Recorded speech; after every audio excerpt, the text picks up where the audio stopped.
Hello mga kapatid, good morning po sa atin lahat. Nandito na naman po si Malo de los Santos para po sagutin natin itong reactor daw kuno ni Sir Tikram. Alam mo, mga kapatid, hindi ko po sinasabing magaling akong reactor. Dito po sa babaeng ito, ang pangalan yata nito, Super Brenda. Hindi ko na po lang dahil hindi ako sigurado kung yun po talaga ang tunay niyang pangalan Pero po, mga kapatid, ang masasabi ko lang po, bilang isang reactor ng community, lalong-lalo na ang dinadala mo ay community ni Sir Tikram. Bilang isang reactor ni Daddy Frankie, siyempre po ay sasagot kami. Nauna na dyan si Volpontman at si Bupil Mix Vlog. Dito po ay ang tangi ko lang masasabi po dito sa magaling na reactor ni Sir Tikram. Sana bago ka mag-react, alamin mo muna kung ano ang punot dulo. Kasi ikaw mismo ang sisira ng community ni Sir Tikram.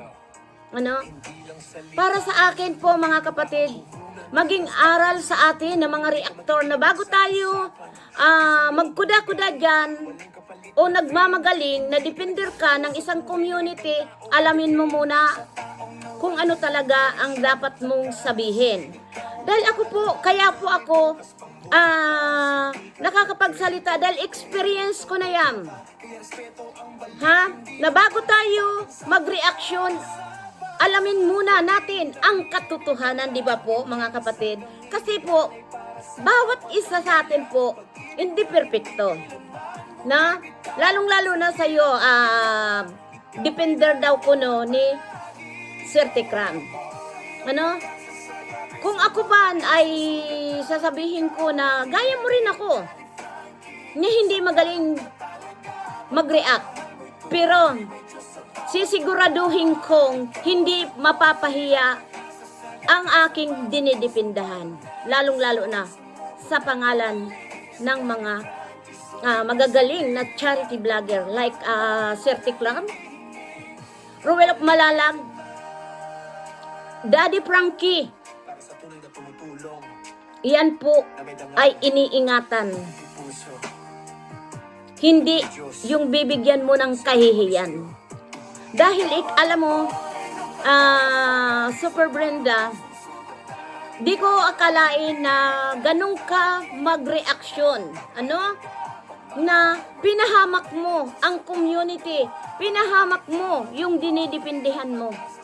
Nga pangalan pa na magaling na charity vlogger, Sir Tikram. At ipagpatuloy po natin at pakinggan po natin itong mga sinasabi ni Super Brenda na ang akala mo ay talagang pupuriin na magaling daw siyang defender ni Sir Tikram. Kaya mga kapatid, bago ang lahat po, pakikinggan po natin muna itong sinasabi ng babaeng ito na nagmamagaling po na defender ni Sir Tikram. Nakakahiya po. Hindi po kailangan ni Tikram ang kakulab kasi nabuhay siya na hindi nakikikulab sa mga charity jobber. At hindi po si Tikram, Hindi po si Tikram ang nagsabi na magkukulab po sila. Sila po ang pumunta sa tahanan nila Tikram. Sabi ko nga po, si Frankie, ngayon pala Frankie, kagaling. Kala niya kagaya niya. Si Tikram, stable na po yan, mga katiis, mga katikram. So, alam niyo po mga kapatid, lahat naman tayo, alam nating na si Sir Tikram ay talagang noon pa na magaling na charity vlogger. Nakasubaybay po tayo dyan.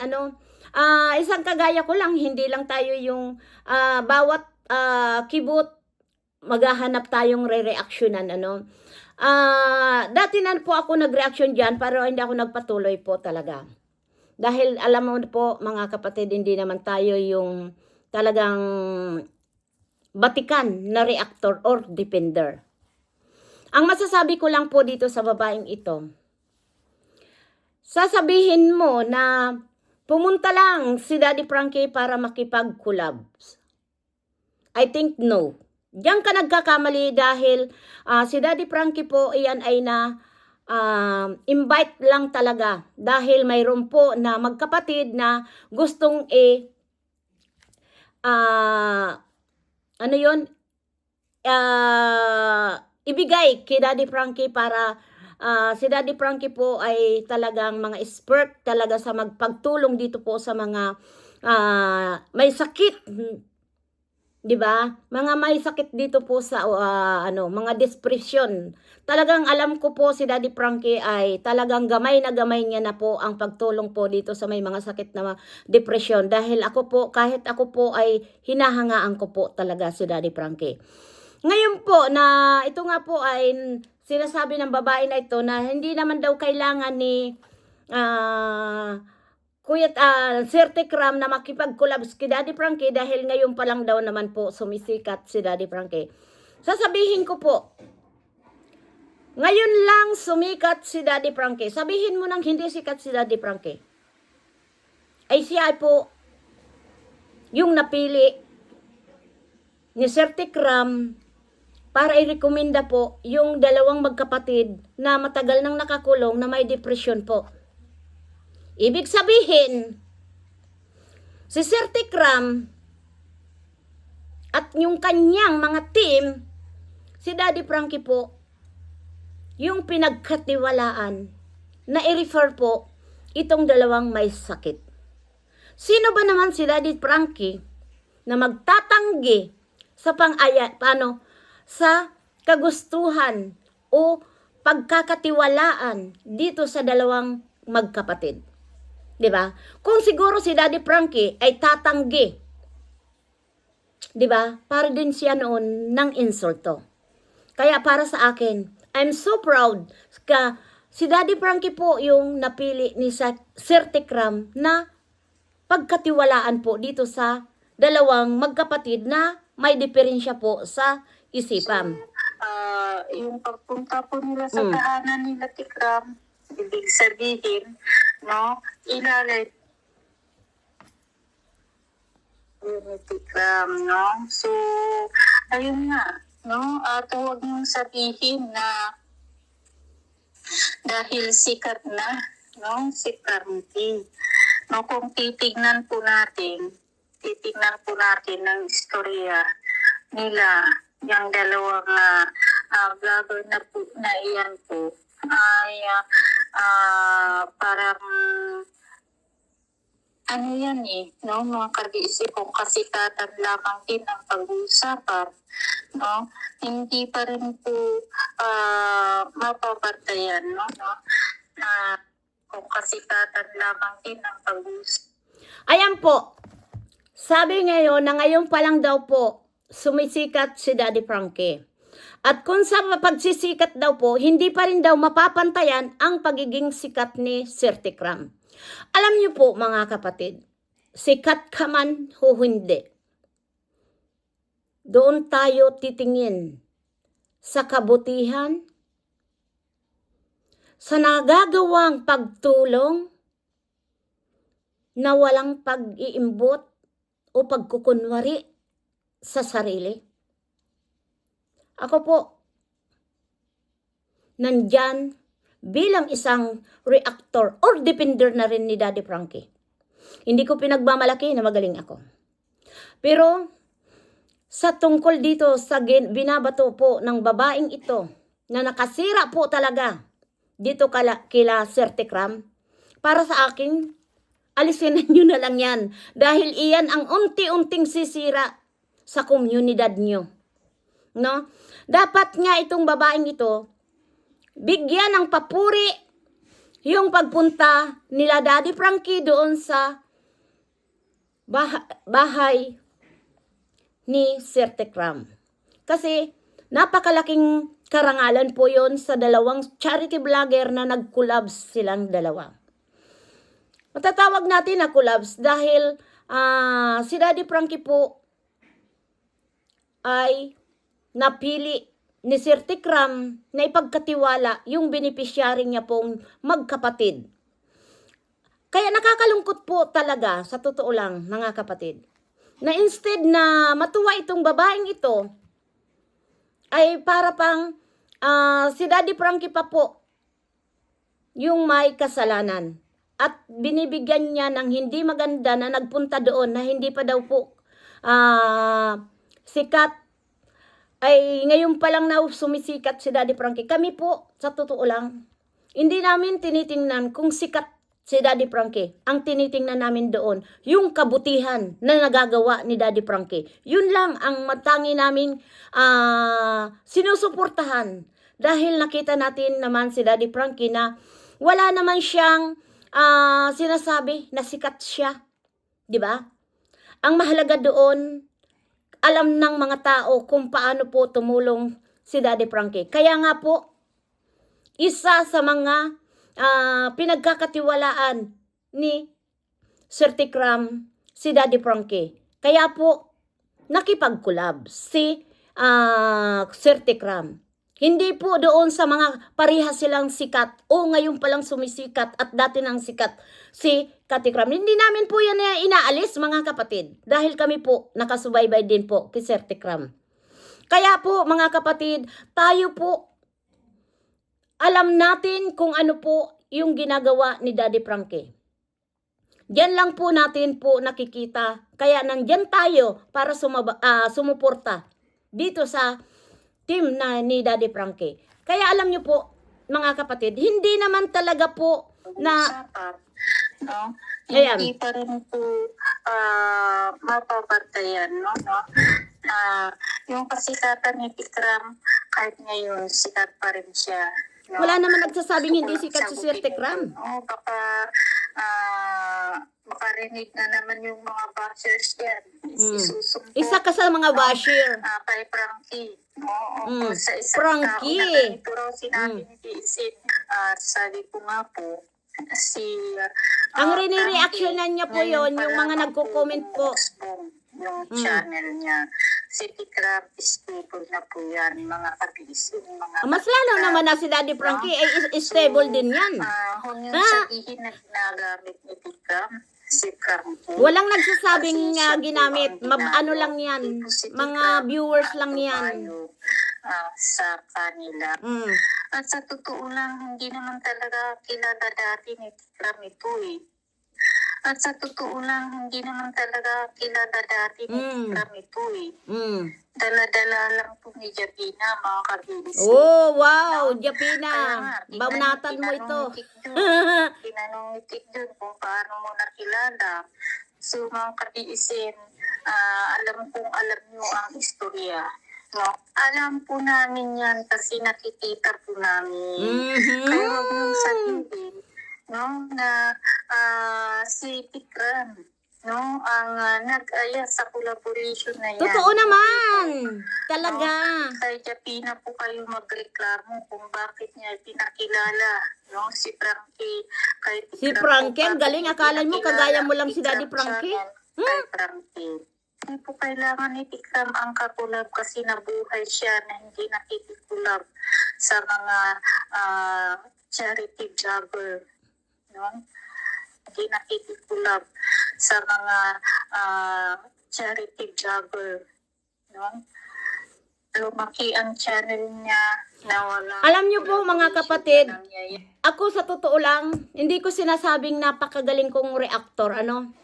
Pero ito, babaeng ito, parang ingot-ingot kung nag-reaction, ano, hindi niya muna inaalam ang katotohanan, ang pawang katotohanan po kung bakit po pumunta o nakipag-collab si Daddy Frankie kay Sir Tikram. Kasi, puntahan niyo po sa channel ni Michelle Japina po dahil nandoon po ang buong katotohanan po na nakiusap si Sir Tikram at saka si Tiklorin ba yun? Na para po si Daddy Frankie na lang po yung ano doon sa dalawang may sakit po dahil si Daddy Frankie po mas malapit po doon kaysa kay Sir Tikram. Kaya po irekomenda po ni Sir Tikram yung dalawang magkakapatid po kay Daddy Frankie. Dahil mas malapit po si Daddy Frankie. At saka si Daddy Frankie po talaga, expert na po dyan sa may mga sakit. Ako'y humahanga po talaga, Dahil sa totoo lang, hindi ko po binubuhat ang upuan ni Daddy Frankie. Pero para sa nakikita ko po kay Daddy Frankie, napaka-smooth niya po makipag-usap dito sa may mga Gaya na lang po, i-example na lang natin po kay Ate Nida. Kung paano niya po napapalambot ang kalooban ni Ate Nida. Doon pa lang ako po sa papanood ko, ako po ang nai-stress. Lalo na kung nagwawala si Ate Nida na nagsisira ng gamit, pero si Daddy Frankie po, so proud na nakilala ko po si Daddy Frankie at naging isang reactor or defender ako ni Daddy Frankie. Na ganun pa man, na wala naman siyang sinasabi sa amin na reactionan mo kami o i-defender mo kami. Wala. Tinanggap kami ng bukas na wala po akong narinig na kung ano-ano kay Daddy Frankie. Napakabait po na taong yan. Makikita mo kung ano yung nakikita mo sa camera, yun siya. Yung pagtawa niya po, nagagawa niya pa pong tumawa sa ganong kalagayan. Ako po, hindi ko na kaya pong tumawa pa pag ako ganon nakakakita na nagwawala dahil naranasan ko po yan. Kaya po ako umalis sa trabaho na yan. Mas ginusto ko pa po maging private. Di ko po yung kinahiya. Dahil ayaw ko po yung, ako na po yung naaapektuhan. Pero kay Daddy Frankie at kay Aling Rochelle, nakita ko po yung kabutihan nila dito po sa mga may depression. Grabe po. Sana panoorin niyo po si Daddy Frankie at suportahan niyo po nila Sir Tikram, Daddy Frankie, Ruel of Malalag, dahil po sila talaga mabubuting pagtulong po sa ating mga kababayan. May iba't iba po silang pamamaraan po ng pagtulong.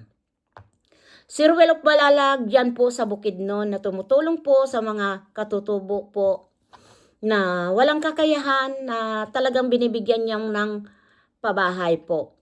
Yan po ang signature ni Ruel of Malalag. Si Sir Tikram naman po, tumutulong po rin siya sa may mga pamilya, lalo na ngayon po sa mga bata na pinag-aaral niya. Binibigyan niya po ng edukasyon. Kaya iba-iba po.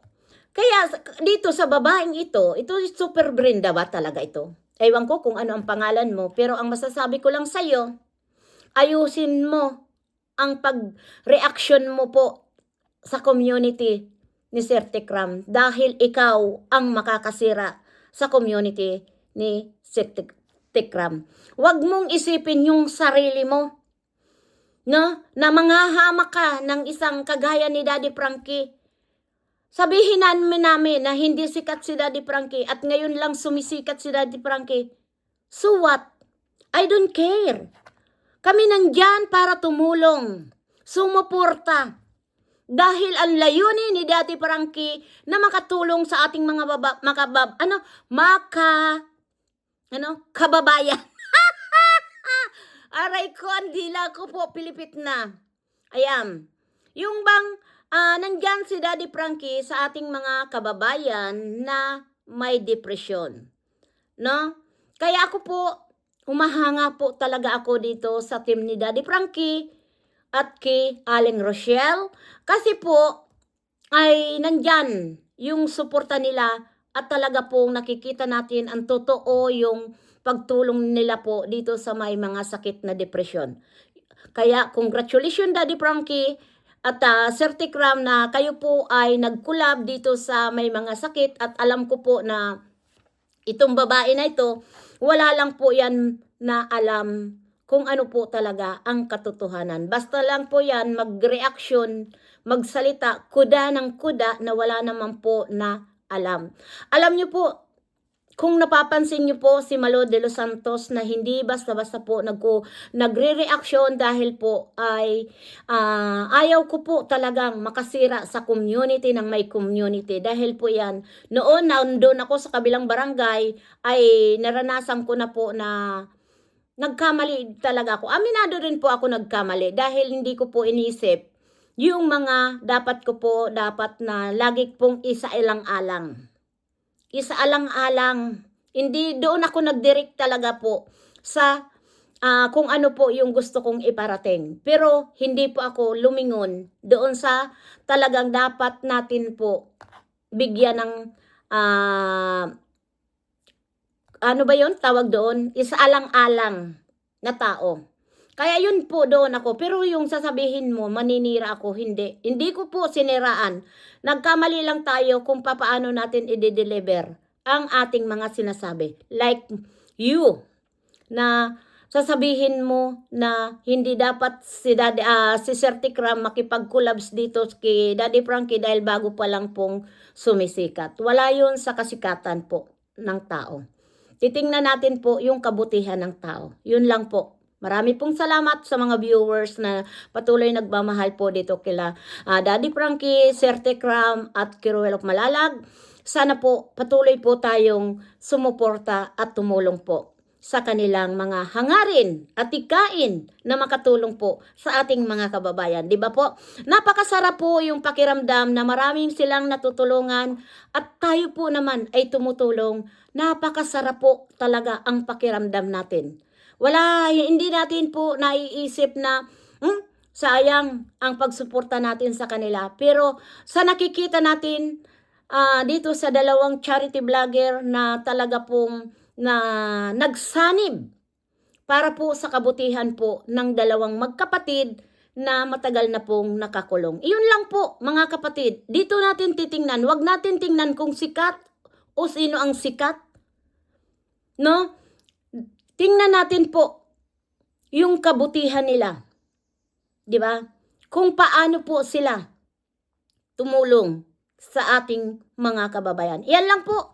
Maraming salamat po sa inyong lahat mga kapatid na patuloy nagsusuporta po dito kay Daddy Frankie, kay Sir Tikram at Ruel of Malalag. Siyempre po, dito tayo sa mga charity vlogger talaga pong totoo. Sa puso nila ang pagtulong. Thank you so much po. Please, kung hindi pa po tayo nakasubscribe kay Daddy Frankie, please subscribe po Daddy Frankie, Ruel of Malalag. At dito po kay Sir Tikram, Malo de los Santos po, please support ninyo po rin at patuloy po tayong tutulong po. At hindi naman tayo po yung sasabihin natin na expert. Nakagaya po dito sa babaeng ito na magaling lang po kumuda na hindi alam kung ano ang pinagsasabi niya. No? Please, nakikiusap po ako. Please support po natin Rochelle Morales po at sana po ay yakapin natin para po ay matulungan po natin si Rochelle Morales po. Thank you so much po at sa mga viewers na nagmamahal po sa amin. Thank you po at God bless you po sa mga viewers kong patuloy na talagang nagmamahal. We love you so much. Happy day! Love lang tayo, padayon lang. Super Brenda o kung sino ka ma'am, ay itama mo ang iyong pagkakamali. Dahil hindi si Daddy Frankie basta lang pupunta sa bahay ng may bahay para makipag-collabs. Iyon lang ang masasabi ko sa iyo. No? I'm proud, so proud, Daddy Frankie at Sir Tikram at Ruel of Malalag. Bye-bye! We love you so much!